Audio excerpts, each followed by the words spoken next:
What's good, y'all? Today we are trying my favorite go-to Chipotle bowl. Let's eat and dig in. Oh, baby. Oh, that's a beaut.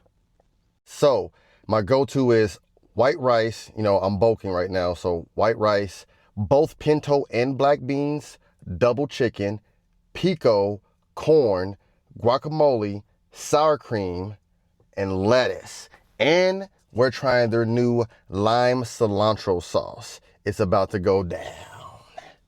Nice good bite. Oh yeah. Mm-hmm. Try a little bit of this sauce on it. Yeah.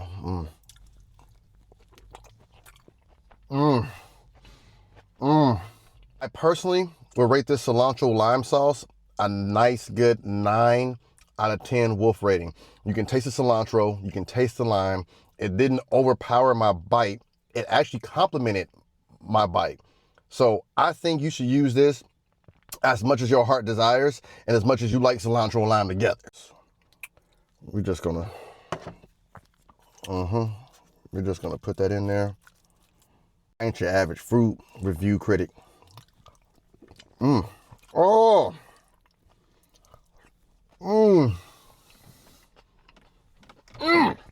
And the Chipotle's lime and cilantro sauce is made fresh daily. I'm gonna be honest, I'm probably biased. I'm gonna give my bowl a nice 9.5 out of 10. That sauce probably just added it to a nice firm 10. Let me know you guys' Chipotle orders down in the comments, and I'll go to Chipotle and I'll try your orders next. Let's always eat. Y'all thought I was done. Yeah. Yeah, keep going.